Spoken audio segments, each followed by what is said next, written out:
neben mir steht jetzt der Mark von Manaflask. Maybe you just introduce yourself and tell us what you do at Manaflask. Of course. My name is Mark Larsen, and I'm the head of product development for Manaflask. And before that, I used to play in Nihilum, way back, old veteran player. And basically, that's it. What did you do at Nihilum? Well, Nihilum, I was there from the founding days, basically. I started a bit like 2 weeks after everyone else. From way back when we started on what was called Burning Legion, before we ever became popular. And I stuck with Nihilum all the way until we killed even and Storm Raids in Black Temple. And after that I stopped playing. So it's a long time. It's a long time ago. So you didn't even play Rather Lich King? No, I tried it with some friends, etc. But not that much, no.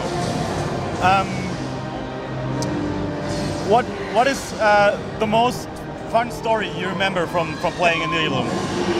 Well, the most fun story, I would say that there were probably people when Kung, he was MIA for a month, and basically I had to write to a GM to get leadership of Nihilum, and that is why we actually moved to the server McFurther, where we first became popular.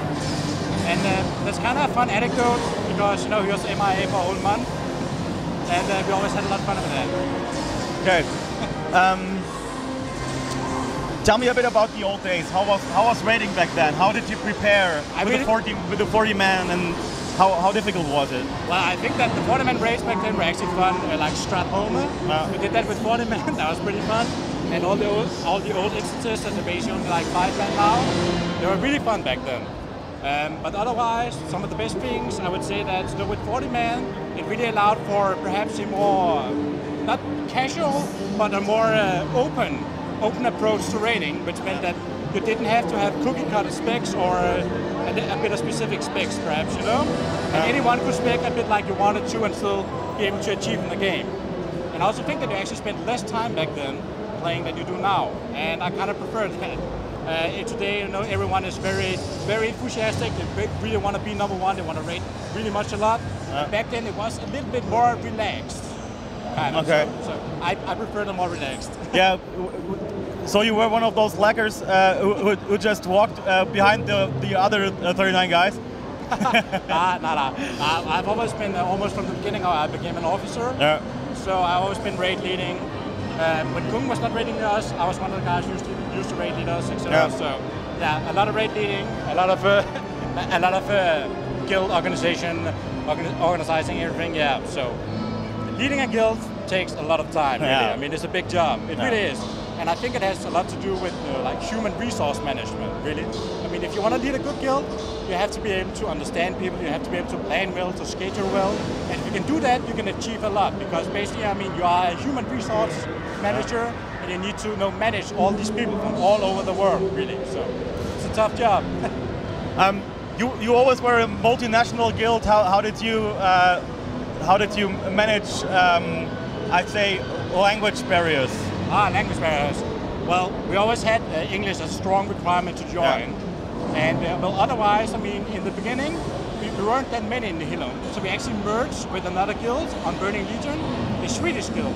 And then everyone started talking English instead from them. And we've always been a big fan of taking in groups of people, like friends. Nihilum was really a lot of friends together in different groups. There's the Brits, there are the Danes, the Swedes, and we kind of had it like that. So if someone had some friends from Germany and they were all good, we would like recruit all of them. And basically by that, that everyone could play within themselves and talk their own language if they wanted to. But when we raided, when we played, everyone talked English. That was cool.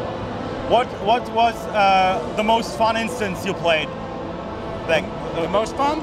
Well, to be honest, I know some of the guys will probably disagree with me, but I think that the instance, what's called Serpent Shrine Cameron. Yeah. I really liked Lady Vash in the beginning before.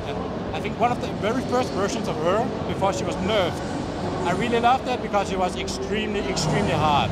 Okay. And I know that some guilds, they used one of this on her, but we really played her legit all the way down, which means that we had to kite. I don't remember what all the mods were called now. But yeah, it was a very hard encounter. Everyone had to kite, everyone had to do their thing. But it was bugged. So basically, you were racing against time. But it was a very challenging encounter. And even though we never beat it, really, because she bugged out, in the end, and one of our guys killed her when she was going back. But other than that, I really think that it was the best. It was the best encounter. At least to me personally, I like it.